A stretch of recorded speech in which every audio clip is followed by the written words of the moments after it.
ಜಂತರ್ ಮಂತರ್ಗೆ ಬಂದಿದ್ದ ಪಾತಕಿ. ದೆಹಲಿಯಲ್ಲಿ ಮುಖಚರ್ಯೆ ದಾಖಲಾಯಿತು. ಯೋಗಿ ರಾಜ್ಯದಲ್ಲಿ ಈತನ ಹೆಣ ಬಿತ್ತು. ಥ್ಯಾಂಕ್ ಯು ಅಭಿಜಿತ್ ಅಂತಿದ್ದಾರೆ ನೆಟ್ಟಿಗರು. ಈತ ಮೊಹಮ್ಮದ್ ಫುರ್ಕಾನ್, ಕುಖ್ಯಾತ ಡಾನ್. ಆದರೆ ಯೋಗಿ ಸರ್ಕಾರದ ಪೊಲೀಸರ ಗುಂಡಿಗೆ ಇತ್ತೀಚೆಗಷ್ಟೇ ಬಲಿಯಾಗಿದ್ದ. ಈತ ಅಂತಿಂತ ಕ್ರಿಮಿನಲ್ ಅಲ್ಲ.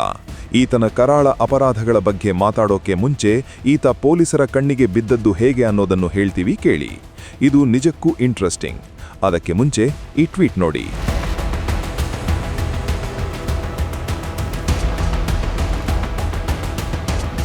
ಇಲ್ಲಿ ಮೊಹಮ್ಮದ್ ಫುರ್ಕಾನ್ ಫೋಟೋ ಹಾಕಿ ಈ ಪೋಸ್ಟ್ ಅನ್ನು ಹಾಕಲಾಗಿದೆ. ಪೂರ್ಣಿಮಾ ಅನ್ನೋರು ಎಕ್ಸ್ನಲ್ಲಿ ಈ ಪೋಸ್ಟ್ ಹಾಕಿದ್ದಾರೆ.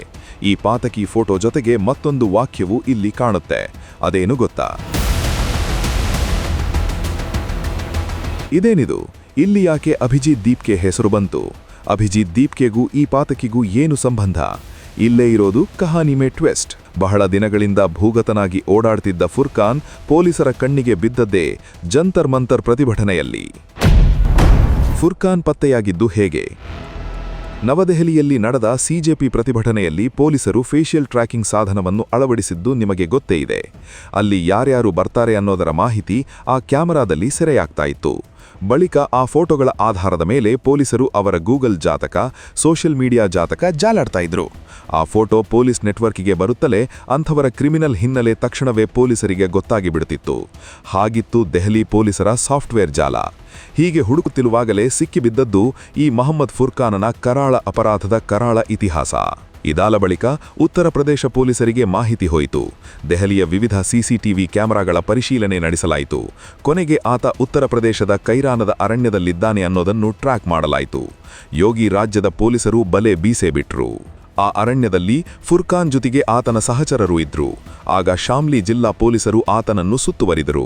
ಇದು ಗೊತ್ತಾದ ಕೂಡಲೇ ಅಪರಾಧಿಗಳು ಪೊಲೀಸರ ಮೇಲೆ ಗುಂಡಿನ ದಾಳಿ ನಡೆಸಿದ್ರು. ಆಗ ಪೊಲೀಸರು ಪ್ರತಿದಾಳಿ ನಡೆಸಬೇಕಾಯಿತು. ಫುರ್ಕಾನ್ ತೀವ್ರವಾಗಿ ಗಾಯಗೊಂಡ. ಆತನನ್ನು ಆಸ್ಪತ್ರೆಗೆ ಕರೆದೊಯ್ಯಲಾಯಿತು. ಆದರೆ ಅಷ್ಟರಲ್ಲಿ ಆತ ಕೊನೆಯುಸಿರೆಳೆದಿದ್ದ.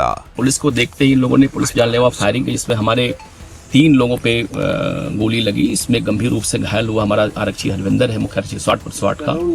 पुलिस ने तत्काल आत्मरक्षा छुप करके फायरिंग किया, जिसमें एक बदमाश गंभीर रूप से घायल हुआ और एक बदमाश खेतों में भागने में सफल हुआ. तत्काल हमारी पुलिस स्वयं भी अपने लोगों को उठा के CSC ऊन भिजवाई और जो घायल बदमाश था उसको उठा के लोगों ने CSC ऊन भिजवाया इलाज के लिए, जहां उसकी जेरे इलाज मौत हो गई है. ಈತನ ಕರಾಳ ಇತಿಹಾಸ ಎಂಥದ್ದು ಗೊತ್ತಾ? ಹಿಂದೂ ವ್ಯಾಪಾರಸ್ಥರು ಅಂಗಡಿ ಬಂದ್ ಮಾಡ್ತಿದ್ರು. ಈತ ರಸ್ತೆಗೆ ಕಾಲಿಟ್ಟರೆ ಸಾಕು ಅಂಗಡಿ ಮಾಲೀಕರು, ಅದರನ್ನು ಮುಖ್ಯವಾಗಿ ಹಿಂದೂಗಳು ಗಡಗಡ ನಡುಗಿ ಬಿಡ್ತಾ ಇದ್ರು. ಈತನ ಕಾಟಕ್ಕೆ ಬೆದರಿ ತಮ್ಮ ಅಂಗಡಿಗಳ ಬಾಗಿಲು ಮುಚ್ಚಿ ಒಳಗೆ ಕೂತು ಬಿಡ್ತಾ ಇದ್ರು. ಸಣ್ಣ ಮಕ್ಕಳು ಹೆದರಿ ಓಡಿ ಹೋಗ್ತಾ ಇದ್ರು. ಈ ಖತರ್ನಾಕ್ ಗುಂಡಾನನ್ನು ಕಂಡರೆ ಮಕ್ಕಳು ಬೆಚ್ಚಿ ಬೀಳ್ತಾ ಇದ್ರು, ಹೆದರಿ ಓಡಿ ಹೋಗ್ತಾ ಇದ್ರು. ಕನಸಿನಲ್ಲಿಯೂ ಬೆಚ್ಚಿ ಬೀಳ್ತಾ ಇದ್ರು. ಮುಲಾಜಿಲ್ಲದೆ ಹಫ್ತಾ ವಸೂಲಿ. ಕೈಗೆ ಸಿಕ್ಕವರನ್ನು ಈತ ಬಿಡ್ತಾನೇ ಇರಲಿಲ್ಲ. ವ್ಯಾಪಾರಿಗಳು, ಅದರಲ್ಲೂ ಮುಖ್ಯವಾಗಿ ಹಿಂದೂಗಳು ಹಫ್ತಾ ಕೊಟ್ಟೇ ಮುಂದೆ ಸಾಗಬೇಕು, ಇಲ್ಲದಿದ್ದರೆ ಅವರ ಹೆಣ ಬೀಳ್ತಾ ಇತ್ತು. ಹೀಗೆ ತನ್ನ ಹವಾ ಮೇಂಟೈನ್ ಮಾಡಿಕೊಂಡವನೇ ಕುಖ್ಯಾತ ರೌಡಿ ಫುರ್ಕಾನ್. ಉತ್ತರ ಪ್ರದೇಶದ ಕೈರಾನದಲ್ಲಿ ಈತನ ಅಟಾಟೋಪ ಮೇರೆ ಮೀರಿತ್ತು. ಆದರೆ ಅದು ಯೋಗಿ ಆದಿತ್ಯನಾಥ್ ರಾಜ್ಯ. ಕ್ರಿಮಿನಲ್ ಎಷ್ಟೇ ಬಲಿಷ್ಠನಾಗಿರಲಿ ಅವನ ಸಾಮ್ರಾಜ್ಯ ಉರುಳಲೇಬೇಕು. ಹಾಗೆಯೇ ಈತನು ಈಗ ಎನ್ಕೌಂಟರ್ಗೆ ಬಲಿಯಾಗಿದ್ದಾನೆ. ಜಿರಳೆಗಳ ಸಹವಾಸ ಮಾಡಿ ಫುರ್ಕಾನ್ ತನ್ನ ಪ್ರಾಣವನ್ನೇ ಕಳೆದುಕೊಂಡಿದ್ದಾನೆ. ಅಭಿಜಿತ್ ದೀಪ್ಗೆಗೆ ಒಂದು ದೊಡ್ಡ ಥ್ಯಾಂಕ್ ಹೇಳಲೇಬೇಕಲ್ಲವೇ?